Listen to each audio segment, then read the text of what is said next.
BSc nursing first semester के कौन से क्लिनिकल प्रोसीजर स्टूडेंट को पता होना चाहिए, प्रैक्टिकल में क्या परफॉर्म करना होता है, वाइवा में एग्जामिनर किस टाइप का क्वेश्चन पूछता है। अगर इस टाइप का डाउट आपके मन में आ रहा है तो ये वीडियो सिर्फ और सिर्फ आपके लिए है। वीडियो को एंड तक देखिएगा, कोई भी पार्ट स्किप मत करिएगा एंड फटाफट से चैनल को सब्सक्राइब करके बेल आइकन पे क्लिक कर लीजिए, जिससे अपकमिंग वीडियोस की सारी नोटिफिकेशन आपको मिलती रहे। So hey everyone, welcome to the channel. It's me आकृति सिंह। वीडियो स्टार्ट करने के पहले मतलब जो टॉपिक है हमारा आज की वीडियो का, उस पर मेन डिस्कशन स्टार्ट करने के पहले मैं कुछ बातें आपके साथ शेयर करना चाहती हूँ। पहली चीज तो ये कि अभी जो मैं वीडियोस अपलोड कर रही हूँ, अगर आप मेरे साथ पहले से कनेक्टेड हो तो आपको पता होगा कि मेरा ये चैनल बीएससी नर्सिंग स्टूडेंट को गाइड करने के लिए कम्प्लीटली डेडिकेटेड है। अगर आप चैनल पे नए हो तो शायद आप मेरी कुछ प्रीवियस वीडियोस देखो तो आपको पता चलेगा कि मैं कॉन्टिन्यूस वीडियोस अपलोड नहीं कर पा रही हूँ। कभी कभी 3 दिन का गैप, तो कभी 4, तो कभी 5 दिन, कभी कभी एक वीक का गैप हो जा रहा है। सो डियर स्टूडेंट, जितने बच्चे इस चैनल के थ्रू मुझसे कनेक्टेड हो, प्लीज थोड़ा सा पेशेंस रखिए। मैं आप सबके कमेंट्स पढ़ती हूँ, मेरे पास आप सबके जितने मैसेजेस आते हैं, जितना पॉसिबल हो पाता है मैं उतने डाउट्स आपके क्लियर करने की पूरी कोशिश करती हूँ। जिन टॉपिक्स पे वीडियो अपलोड करने के लिए आप लोगों ने मुझसे कहा है, मुझे वो सारे टॉपिक्स याद है। मैंने सब कुछ लिस्ट बना करके सब कुछ रेडी रखा हुआ है। धीरे धीरे मैं वीडियो रिकॉर्ड करके अपलोड करना चैनल पे स्टार्ट करूंगी। और जिन बच्चों का डाउट आ रहा है, बहुत सारे कमेंट्स आ रहे हैं कि कौन सा बैच ज्वाइन करना चाहिए सेमेस्टर एग्जाम के प्रिपरेशन के लिए और किस तरीके से रनिंग नोट्स बनानी है, तो ये सारी चीजें मैंने आप लोगों के लिए प्लान कर लिया है। बस बात ये है कि अभी मेरी थोड़ी सी हेल्थ इशू चल रही है। इवन इस वीडियो को रिकॉर्ड करते टाइम भी मुझे फीवर और कोल्ड है, बट या कोई बात नहीं, बहुत ज्यादा गैप नहीं कर सकते हैं। तो ठीक है, आपको जस्ट थोड़ा सा पेशेंस रखना है। अभी मान के चलो 3 से 4 दिन के बाद मैं आप लोगों के लिए फ्री लेक्चर सीरीज, जो कि BSc nursing first semester student के लिए होगा, वो मैं लॉन्च कर दूंगी चैनल पे, जो कि बिल्कुल फ्री ऑफ कॉस्ट होगा। उसके लिए आपको कुछ भी पे नहीं करना पड़ेगा। ठीक है, बाकी टेस्ट सीरीज आपको किस तरीके से ज्वाइन करनी है और क्लासेस का स्केड्यूल क्या होने वाला है, ये सब जब मैं वीडियो का इंट्रोडक्शन पार्ट अपलोड करूंगी तो उसमें आपको शेयर कर दूंगी। तो जो बच्चे परेशान है कि BSc nursing semester first semester की स्टडीज के लिए कौन सा ऑनलाइन बैच ज्वाइन करना है, टेस्ट सीरीज ज्वाइन करना जरूरी है या नहीं जरूरी, तो बच्चों थोड़ा सा पेशेंस रखो। थोड़ा सा, बस 3 से 4 दिन का पेशेंस रखो। सारी डिटेल्स आपको चैनल पे मिल जाएगी। बाकी अभी के लिए अगर आप चैनल पे नए हो, आप बीएससी नर्सिंग फर्स्ट सेमेस्टर की किसी भी सब्जेक्ट की नोट्स बाय करना चाहते हो तो आप 149 रुपीज, जो कि चाहे आप एनाटॉमी की नोट्स लो, चाहे फिजियोलॉजी की नोट्स लो, या फिर नर्सिंग फाउंडेशन, सोशियोलॉजी या साइकोलॉजी, पर सब्जेक्ट 149 रुपीज। आप स्क्रीन पे देखे कॉन्टैक्ट नंबर के थ्रू मुझसे कॉन्टैक्ट करके आप नोट्स बाय कर सकते हो। तो आई थिंक ये कुछ इंस्ट्रक्शन था जो मैं आपके साथ शेयर करना चाह रही थी। और अब जो मैं बातें आपको क्लिनिकल प्रोसीजर्स के रिगार्डिंग बताऊंगी, तो एक चीज मैं पहले क्लियर कर दूं, मैं अपने एक्सपीरियंस के बेसिस पे आपको सारी चीजें बताती हूँ। तो अगर कोई चीज आपको सही नहीं लगी तो प्लीज आप ये मत सोचना कि मैं आपको डीमोटिवेट कर रही हूँ या फिर मैं आपको डरा रही हूँ। मैंने एक चीज बहुत पहले ही बता दी है कि मैं चीजों को ग्लोरीफाई करके या शुगर कोटिंग करके नहीं बताती। मैं जो भी बताऊंगी बिल्कुल क्लियर कट बताती हूँ, चाहे वो आपको सही लगे या गलत लगे। जो रियलिटी है, जो फैक्ट है, मेरा जो एक्सपीरियंस रहा है, मैं उसी के बेसिस पे आपके साथ इंफॉर्मेशन शेयर करती हूँ। तो क्लिनिकल प्रोसीजर फर्स्ट सेमेस्टर के और प्रैक्टिकल वाइवा का जो मेरा एक्सपीरियंस रहा है, मैं वो आपको बताने वाली हूँ। तो वीडियो को एंड तक देखना। स्टूडेंट, अब हम डिस्कस करते हैं बीएससी नर्सिंग फर्स्ट सेमेस्टर के क्लिनिकल प्रोसीजर। तो देखो, क्लिनिकल प्रोसीजर जो फर्स्ट सेमेस्टर का होता है ना, वो एक बेसिक स्टेप होता है, वो स्टार्टिंग पीरियड होता है आपके नर्सिंग प्रोफेशन का। तो फर्स्ट ईयर में ना, फर्स्ट सेमेस्टर में बहुत ज्यादा, जैसे अगर आप ये सोच रहे हो कि फर्स्ट सेमेस्टर में ही आपको इंजेक्शन लगाना, कैनुला लगाना, ड्रिप चेंज करना, ड्रिप कनेक्ट करना, डोजिंग करना, ये सारी चीजें आ जाएंगी तो आपको थोड़ा गलत लग रहा है। पहली चीज, अगर आप सचमुच अपने नर्सिंग प्रोफेशन को अच्छे से सीखना चाहते हो, जो भी नर्सिंग के क्लिनिकल प्रोसीजर्स होते हैं उसको सीखना चाहते हो, तो पहली चीज जो आपको रखनी होगी दैट इज द पेशेंस। ठीक है, तो फर्स्ट सेमेस्टर में आपका बहुत ही बेसिक चीज होता है, जो कि आपका आता है वाइटल साइन, ठीक है, first aid care, hand washing, biomedical waste management, फिर आएगा आपका बेड मेकिंग, ठीक है, उसके बाद personal hygiene maintenance, documentation, admission and discharge, and आपका एलिमिनेशन एंड बावल नीड, और फिर आपका न्यूट्रिशन एंड फीडिंग। कुछ ये प्रोसीजर्स होते हैं, मतलब ये मेन जो हेडिंग मैं आपको बताई हूँ, इन सारे प्रोसीजर्स के अंदर आपको क्या करना होता है वो हम डिटेल में डिस्कस करेंगे। तो ये सब चीजें होती हैं फर्स्ट सेमेस्टर के क्लिनिकल प्रोसीजर्स, ठीक है, या फिर आप कह लो जो फर्स्ट सेमेस्टर का आपका क्लिनिकल सिलेबस होता है उसमें ये सारी चीजें आपको पता होना चाहिए। तो वन बाय वन अब हम इन सारी चीजों को डिटेल में डिस्कस करते हैं। सबसे पहली चीज आती है आपकी, मतलब अभी सीक्वेंसिंग बताने में शायद चीजें ऊपर नीचे हो गई थी, बट अब मैं आपको थोड़ा एक सीक्वेंस में बनाती हूँ जो ज्यादा सिस्टमैटिक होगा। तो सबसे पहले आपका आता है हैंड वॉश, ठीक है। हैंड वॉशिंग का क्या कॉन्सेप्ट है? तो देखो हैंड वॉशिंग जो होता है ना आपका, आप जब भी किसी पेशेंट को टच कर रहे हो या फिर आप पेशेंट को टच करने के बाद आपके अपने जो खुद के बिलोंगिंग्स है, मीन्स हैंड वॉशिंग का आपका ये जो एक प्रिंसिपल है, कॉन्सेप्ट है, जो कि आपका मेडिकल हैंड वॉशिंग होता है बेसिकली, और एक सर्जिकल हैंड वॉशिंग भी होता है, बट अब फर्स्ट सेमेस्टर में आपका सर्जरी से कोई लेना देना तो है नहीं, तो आपको बस सर्जिकल हैंड वॉशिंग का प्रोसीजर पता होना चाहिए, बट मेडिकल हैंड वॉशिंग तो आपको एक्चुअल में परफॉर्म करने आना चाहिए, ठीक है। तो उसमें क्या है, आपको अपने आप को भी कंटामिनेशन से बचाना है, मीन्स इन्फेक्शन से बचाना है, एज वेल एज आपको पेशेंट को भी क्रॉस कंटामिनेशन से बचाना है। तो इस वजह से हैंड वॉशिंग जो आपका मेन प्रोसीजर होता है as a BSc nursing first semester student, वो होता है आपका मेडिकल हैंड वॉशिंग, ठीक है। मेडिकल हैंड वॉशिंग और सर्जिकल हैंड वॉशिंग ये आपका फर्स्ट प्रोसीजर होता है। तो आपका जब भी देखो एक वे होता है कि क्लिनिकल प्रोसीजर, लोग कहते हैं कि अरे थियरी क्लिनिकल में अप्लाई नहीं होती, बट भाई जब तक आप थियरी पढ़ोगे नहीं तब तक आपको क्लिनिकल में क्या अप्लाई करना है पता कैसे चलेगा। तो आपको क्लिनिकल प्रोसीजर्स को समझने के लिए एक बहुत ही सिंपल सा स्टेप बता रही हूँ। कोई बुक लेने की जरूरत नहीं है, इधर उधर भागने की जरूरत नहीं है। सिंपली आप अपने कॉलेज के लाइब्रेरी में जाओ, वहां से नर्सिंग फंडामेंटल की जो प्रोसीजर बुक, ठीक है, आप देखो बहुत सारे राइटर्स की, जनरली सभी कॉलेज के लाइब्रेरी में ये बुक अवेलेबल होती है। नर्सिंग फंडामेंटल की जो क्लिनिकल प्रोसीजर की बुक होती है उस बुक को लो, और जितने प्रोसीजर्स मैं आपको इस वीडियो में बता रही हूँ उन सारे प्रोसीजर को जस्ट आप अपनी एक नोटबुक लेके जाओ, पेन लेके जाओ, उन सारे प्रोसीजर का क्या की पॉइंट है, क्या प्रोसेस है, ठीक है, क्या प्रिंसिपल है, ये सब चीजें, लाइक एम ऑब्जेक्टिव, ये सारी चीजें आप बुक में से नोट कर लो, नोट्स बना लो, उसको एक बारी पढ़ लो, याद कर लो, इनफ है। फर्स्ट सेमेस्टर में आपके स्टार्टिंग पीरियड में अगर आप इस तरीके से अपने क्लिनिकल प्रोसीजर्स को सीखने की तरफ अगर आप कुछ इस तरीके से अपने स्टेप्स बढ़ाओगे आगे, तो आप सिस्टमेटिकली बीएससी नर्सिंग के सारे प्रोसीजर्स इजिली सीख पाओ, ठीक है। तो आपका पहला स्टेप यही है कि जितने भी प्रोसीजर्स मैं आपको बता रही हूँ, आपको आपके कॉलेज के लाइब्रेरी में जाना है, ठीक है। वहां पे जाकर के जो नर्सिंग फंडामेंटल की आपकी प्रोसीजर वाली बुक होती है, उस बुक से आपको इन सारे प्रोसीजर के बारे में डिटेल में पढ़ के नोट्स बना लेना है। तो हैंड वॉशिंग हो गया आपका, इसमें आपका मेडिकल हैंड वॉशिंग और सर्जिकल हैंड वॉशिंग आता है। उसके बाद आपका एक जो आपके कॉलेज में नर्सिंग फंडामेंटल लैब होता है ना, वहां पे आपको स्टार्टिंग में सारी चीजें सिखाई जाएंगी। तो उसके बाद जो आपकी पहली चीज आती है वो होती है आपकी बेड मेकिंग, ठीक है। तो बेड मेकिंग देखो यार, मेरे को ना, मतलब टू बी वेरी ऑनेस्ट, ये सब कुछ ऐसे प्रोसीजर्स हैं जिसका कुछ मतलब ही नहीं बनता है। मतलब एक नर्सिंग जो फील्ड है, वो ये जो एक प्रोफेशन है, ये डॉक्टर और पेशेंट के बीच का ब्रिज है, बट नर्सेज को आई डोंट नो व्हाई क्यों कभी डॉक्टर का असिस्टेंट तो कभी पेशेंट का असिस्टेंट बना दिया जाता है। बट ठीक है, हम इंडियन मेडिकल सोसाइटी को तो चेंज नहीं कर सकते हैं, और ना ही हमारी जो कॉमन सोसाइटी है उनकी थिंकिंग को चेंज कर सकते हैं। बट ठीक है, मैं आपको चीजों को बता दे रही हूँ, वार्ड में कैसे मैनेज करना है, अपने आप को किस तरीके से मेंटली प्रिपेयर करके जाना है, वो सारी चीजें आपको थोड़ी सी ध्यान में रखनी होगी।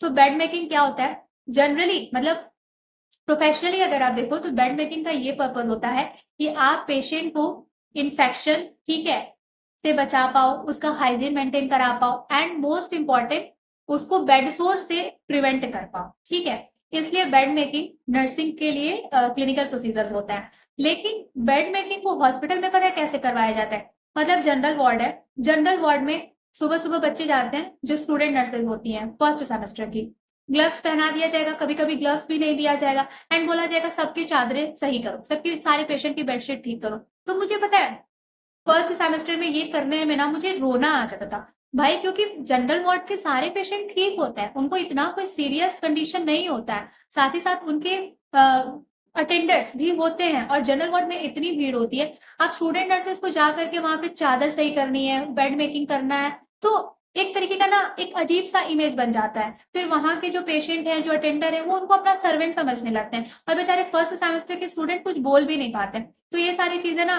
बहुत मतलब ट्रॉमेटिक लगता है, बट क्या कर सकते हैं, आपके सिलेबस में ये सब चीजें इंट्रोड्यूस कराई गई हैं और जो आपका डिपार्टमेंट है, जो हमारे नर्सिंग प्रोफेशनल्स हैं, वो ही इन सारी चीज़ों को गलत तरीके से इम्प्लीमेंट करा रहे हैं, तो हम कुछ नहीं कर सकते। बस मैं आपको इतना बताऊँगी कि अपने आप को मेंटली प्रिपेयर करके जाना। अगर आपको 20-25 लोगों के वार्ड में जाकर के बोला जाए कि बेडशीट इनकी सही करो, तो नॉर्मली मिटन कॉर्नर वगैरह बना के सही कर देना। आप ऐसे अकेले स्टूडेंट नहीं हो जिसको ये सब चीज़ें करनी पड़ेंगी। मैंने भी की है, मेरे सीनियर्स ने भी करी थी और शायद आई डोंट नो कब तक स्टूडेंट नर्सेस को ये सब कुछ करना पड़ेगा। तो बेड मेकिंग बेटा प्रिवेंट करता है बेड सोर से, ये एक प्रोसीजर होता है। अब इसमें आपको occupied bed, unoccupied bed, close bed, open bed, amputation bed, fracture bed, cardiac bed and bed making for antenatal care mother, antenatal mother, postnatal mother, इस तरीके से ये सारी चीजें आप पढ़ लेना। ठीक है, तो एक बार जब इसकी थियरी पढ़ लोगे तो इसको किस तरीके से परफॉर्म करते हैं ये आपको पता चल जाएगा। और अगर आपके कॉलेज के टीचर अच्छे हैं तो फंडामेंटल लैब में ले जाकर के वो आपको बेड मेकिंग का पूरा प्रोसीजर अच्छे से समझा देंगे।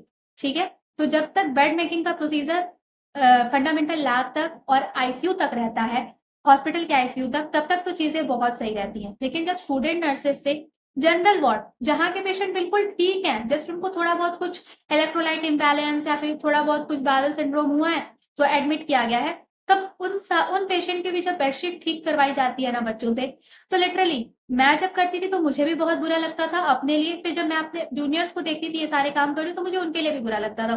तो मुझे नहीं अच्छा लगता कि फर्स्ट सेमेस्टर के बच्चों से जनरल वार्ड की जब बेडशीट ठीक कराई जाती है। भाई वो बच्चे हैं, पढ़ने आए हैं, नर्सिंग प्रोसीजर को सीखने आए हैं, उनसे बेडशीट क्यों ठीक कराई जा रही है? I don't know. क्योंकि बेडशीट का मतलब है कि पेशेंट का बेड सोर प्रिवेंट करने के लिए। बट जो पेशेंट मोबाइल है, जो मूवमेंट कर रहा है, जिसके अटेंडर साथ में है, जो अपना ध्यान अपने हाइजीन खुद से मेंटेन कर सकता है, जस्ट उनको सिंपली आप हाइजीन के बारे में बता दो, दैट्स ऑल। उनकी बेडशीट ठीक करवाने की क्या ही जरूरत है, लेकिन करवाया जाता है। तो इन सारी चीजों के लिए आप मेंटली प्रिपेयर रहना। ठीक है, तो फिर ये आ गया आपका हो गया हैंड वॉशिंग और बेड मेकिंग, दो मेन प्रोसीजर। उसके बाद बायोमेडिकल वेस्ट मैनेजमेंट। तो बायोमेडिकल वेस्ट मैनेजमेंट बेसिकली ये एक स्किल है जिसमें ये इसकी थियरी आपको बहुत अच्छे से पढ़नी होती है। इसमें आप सीखते हो कि कौन सा वेस्ट, ठीक है, हॉस्पिटल का कौन सा वेस्ट कौन से कलर के डस्टबिन में आपको डिस्कार्ड करना है, एनॉटमिकल वेस्ट कहाँ डिस्कार्ड होता है, ठीक है, शार्प वेस्ट किधर डिस्कार्ड होता है, ये सारी चीजें आपको पढ़नी होती हैं। एंड देन कलर कोडिंग आपको समझना होता है, उस हिसाब से जो भी बायोमेडिकल वेस्ट होता है उसको कैसे डिस्कार्ड करना है, इन सारी चीजों के बारे में आपको बायोमेडिकल वेस्ट मैनेजमेंट में पढ़ाया जाएगा। उसके बाद आपका आता है फर्स्ट एड। फर्स्ट एड एक प्रोसीजर है, ठीक है। फर्स्ट एड में आपको बेसिक चीजें बताई जाएंगी कि फर्स्ट एड में आपको किस तरीके से अप्रोच करना है, नर्सिंग अप्रोच आपको किस तरीके से करना है, ब्लीडिंग के लिए, दैट इज हैमरेज के लिए, ठीक है, फ्रैक्चर के लिए आपका फर्स्ट नर्सिंग अप्रोच क्या होना चाहिए, इन सारी चीजों के बारे में आपको फर्स्ट एड में पढ़ना होता है। ड्रेसिंग, वुंड केयर, ये सब चीजें आपको बताई जाएंगी। उसके बाद आता है आपका वाइटल साइन। तो देखो वाइटल साइन जब आप फर्स्ट सेमेस्टर पे, मुझे वाइटल साइन और फिजिकल एग्जामिनेशन इकलौता ऐसा प्रोसीजर है जो मुझे लॉजिक वाला लगता है। मतलब फर्स्ट एड है, hand washing, biomedical waste management, ये सारी चीजें इंपॉर्टेंट है, बट इसके अलावा अगर आप साइंटिफिक बेसिस पे कुछ देखें तो मेरे को वाइटल साइन और फिजिकल एग्जामिनेशन ही सही लगता है। तो वाइटल साइन का क्या है कि आपको बीपी लेना, ठीक है, पल्स चेक करना, ब्रीथिंग रेट चेक करना, ये सारी चीजें, टेम्परेचर चेक करना, ये सब चीजें आपको पता करनी होती हैं, आना चाहिए। आपके लैब में आपको बताया जाएगा, फंडामेंटल लैब में, तो ये सही है। तो उसके बाद क्या फिजियोलॉजिकल चेंजेस होते हैं, क्या ऑल्टरेशन होता है, क्या करेक्ट वैल्यू है, क्या अल्टर्ड वैल्यू है, ये सब चीजें आपको पता चलेंगी। मतलब नॉर्मल टेम्परेचर कितना होता है, अल्टर्ड कितना होता है, कब हाइपोथर्मिया होता है, कब हाइपरथर्मिया होता है, ठीक है, breathing rate, normal breathing rate क्या है, कब आप एपनिया बोलोगे, ठीक है। फिर ये सारी चीजें आपको पल्स रेट में आपको पता चलेगा क्या कितना नॉर्मल ब्रीदिंग रेट होता है।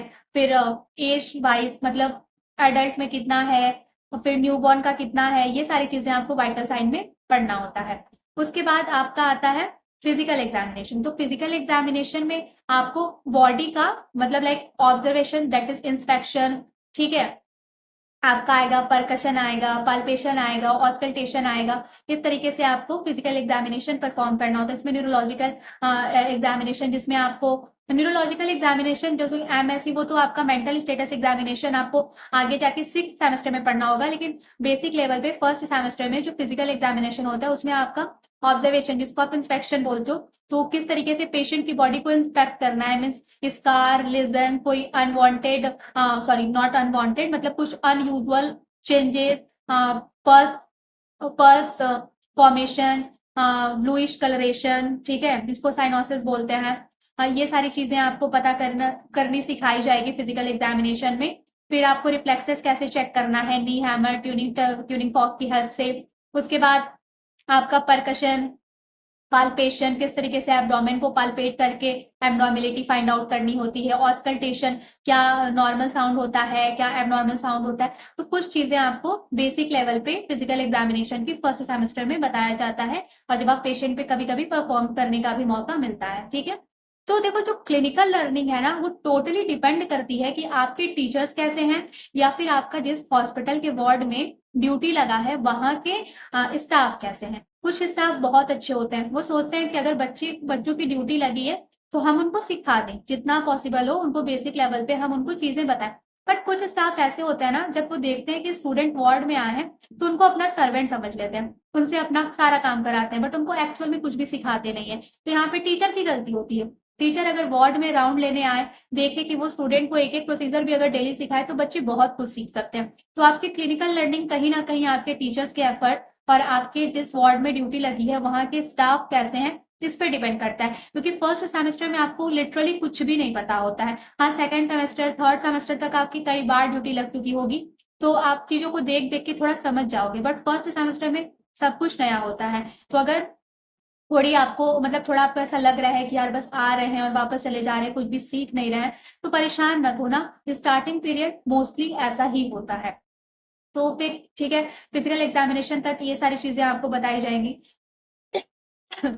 उसके बाद आता है आपका हिस्ट्री कलेक्शन। तो देखो, हिस्ट्री कलेक्शन और फिजिकल एग्जामिनेशन ये एक पैरेलल होता है। मतलब जो मैंने डॉक्यूमेंटेशन का प्रोसेस बताया था, उसमें आपको पेशेंट की पूरी हिस्ट्री डॉक्यूमेंट करना बताया जाएगा, किस तरीके से उसका आइडेंटिफिकेशन डेटा कलेक्ट करते हैं, किस तरीके से उसकी पास्ट हेल्थ हिस्ट्री लिखते हैं, किस तरीके से उसका प्रेजेंट मेडिकल हिस्ट्री लिखते हैं, कोई सर्जिकल हिस्ट्री है या नहीं है, ये मतलब उसका हेल्थ हिस्ट्री कलेक्ट करना कि वो कहाँ से है, उसका रीजन, लाइक उसका एड्रेस वगैरह हम इसलिए पता करते हैं कि हम देखते हैं कि कहीं वहां से कोई एंडेमिक डिजीजेस तो नहीं, कि मतलब उस पर्टिकुलर एरिया से ही ये सारे डिजीज वाले पेशेंट आ रहे हैं। तो आपको हिस्ट्री कलेक्शन में बेसिकली जो पेशेंट अलॉट होता है उसकी हेल्थ हिस्ट्री, मतलब अलॉन्ग विथ उसका आइडेंटिफिकेशन डेटा, उसका name, age, gender, religion, marital status, ठीक है, ये सब चीजें आपको नोट करनी होती है। और हेल्थ हिस्ट्री में आप उसका प्रेजेंट हेल्थ हिस्ट्री चेक करते हो। मतलब ये सब में एक क्वेश्चन मेथड होता है, आप पूछते हो, जिसको आप नर्स पेशेंट कॉन्वर्सेशन भी बोल सकते हो। आप पेशेंट से क्वेश्चन पूछते हो कि मतलब आपको क्या प्रॉब्लम है, चीफ कंप्लेन, तो वो आपको बताएगा कि मुझे पेट में दर्द है, मुझे बहुत चक्कर आ रहा है,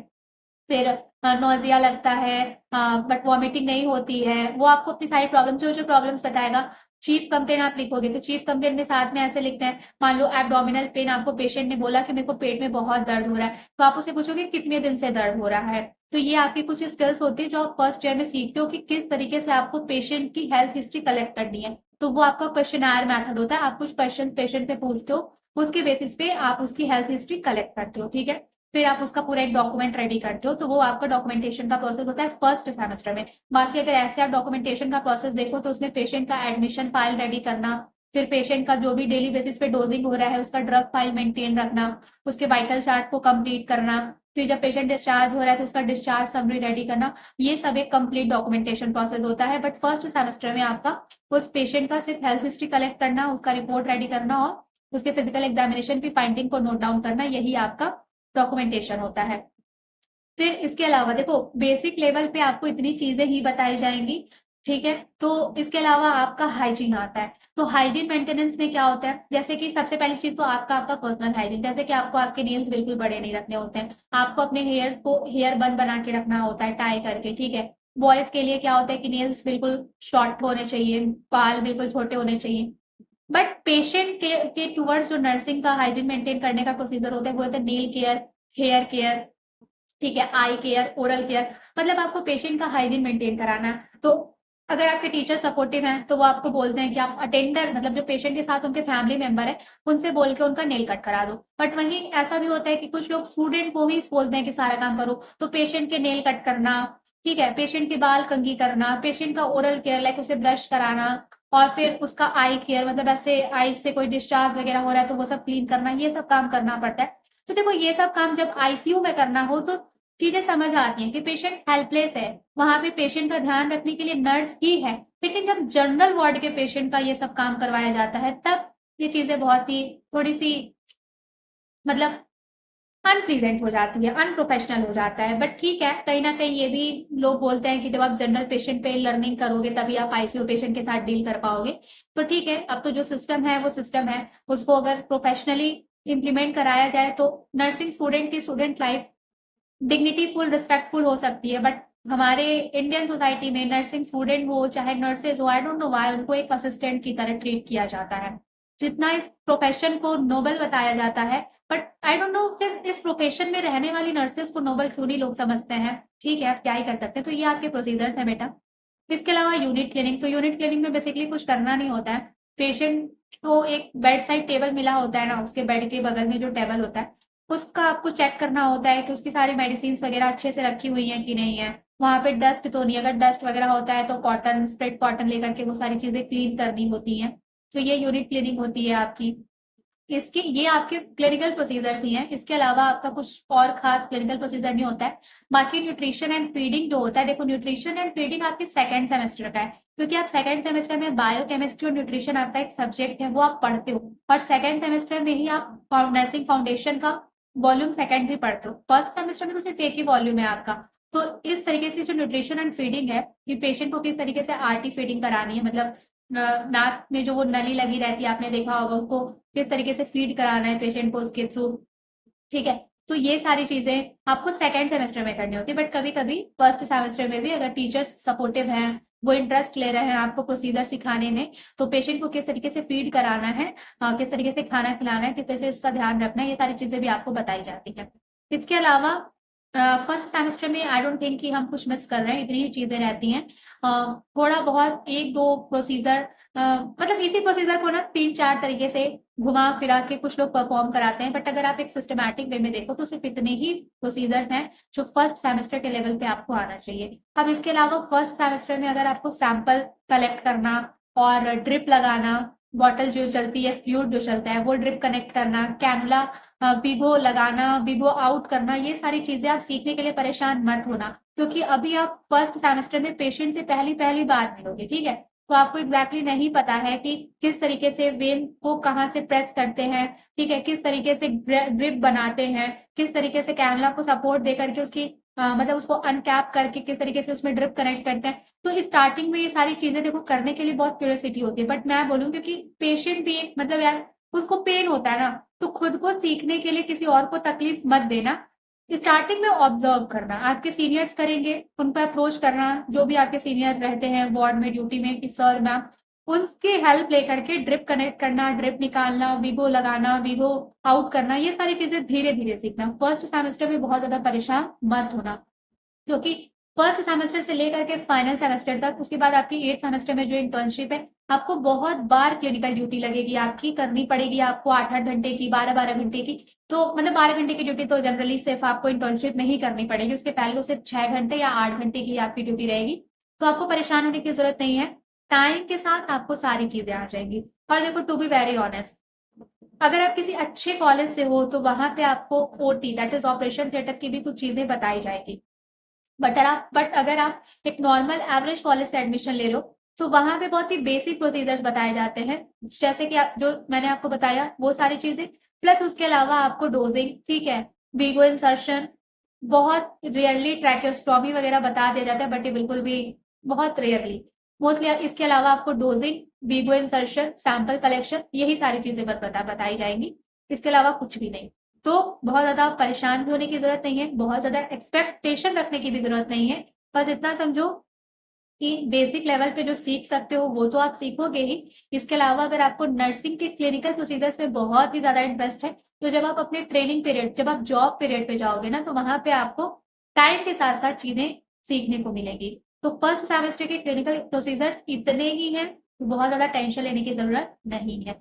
अब प्रैक्टिकल में आपको क्या परफॉर्म करना होगा, तो देखो प्रैक्टिकल में आपसे जो प्रोसीजर्स मैंने बताया है ना, यही प्रोसीजर्स आपसे परफॉर्म कराए जा सकते हैं। आपसे बेड मेकिंग कराया जा सकता है, उसमें open bed, close bed, fracture bed, ठीक है, एम्पुटेशन बेड, कार्डियक बेड किस तरीके से सेट करना है, ये सारी चीजें आपसे परफॉर्म करने को बोला जा सकता है। हैंड वॉशिंग आपसे परफॉर्म करा के, जो 7 स्टेप्स ऑफ हैंड वॉशिंग होते हैं, वो सारी चीजें आपसे परफॉर्म करा के पूछी जा सकती है, देखा जा सकता है, ठीक है।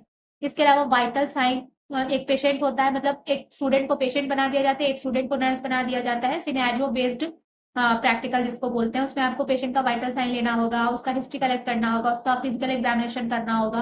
तो इस तरीके की जो चीजें आपकी, जो लिस्टिंग मैंने बताई, बस वही चीजें आपको परफॉर्म करके प्रैक्टिकल में दिखानी होती है। वाइवा की बात करें तो देखो, वाइवा में फर्स्ट सेमेस्टर में बहुत कुछ एक्स्ट्रा नहीं पूछते हैं। ये जो मैंने आपको प्रोसीजर्स बताए हैं ना, इन्हीं प्रोसीजर्स के बारे में, इसका डेफिनेशन, इसका प्रिंसिपल, ठीक है, इसका एम, ऑब्जेक्टिव, ये सारी चीजें आपसे पूछी जाएंगी। इसके अलावा जो आपका सिलेबस है, जो आपका थ्योरेटिकल सिलेबस है, उससे कोई टॉपिक पूछ लिया जाता है वाइवा में, बस। इसके अलावा बहुत कुछ एक्स्ट्रा ऑर्डिनरी जो आपको पता ही नहीं है या बहुत टफ है, ऐसा कुछ नहीं होता है। बहुत बेसिक लेवल का वाइवा होता है। बस आपको थोड़ी सी अंडरस्टैंडिंग और स्मार्ट अप्रोच के साथ अपने सेमेस्टर को तैयार करना है। अपने सेमेस्टर के जो भी आपका सेमेस्टर के टुवर्ड्स आपका अप्रोच है, उसको सही तरीके से अप्लाई करना है और इजिली आप सेमेस्टर क्लियर करेंगे। सो आई होप क्लिनिकल प्रोसीजर्स के रिगार्डिंग जो इन्फॉर्मेशन मैंने आपके साथ शेयर की है, वो चीजें आपको समझ में आई होंगी। और जैसा कि मैंने पहले ही बताया कि आज मेरी तबीयत थोड़ी ठीक नहीं है, कंजेशन है, थोड़ा फीवर है, वीकनेस है, तो शायद मेरा जो कम्युनिकेशन स्किल है इस वीडियो में वो उतना ज़्यादा इम्प्रेसिव ना हो। सो ठीक है, अभी क्या ही कर सकते हैं। बट जो भी चीज़ें मुझे बतानी थी वो मैंने बता दी हैं। एंड स्टिल अगर आपको कोई भी डाउट आता है तो आप मुझसे कमेंट सेक्शन में पूछ लेना। अपना ध्यान रखो, मन लगा के पढ़ाई करते रहो, परेशान होने की कोई ज़रूरत नहीं है, डिप्रेस्ड होने की कोई ज़रूरत नहीं है, स्ट्रेस लेने की कोई ज़रूरत नहीं है। फटाफट से चैनल को सब्सक्राइब कर लो, बेल आइकन पे क्लिक कर लो, ताकि अपकमिंग वीडियोस आपसे मिस ना हो, ठीक है। तो अपना ध्यान रखो, हम जल्दी मिलेंगे नेक्स्ट वीडियो में।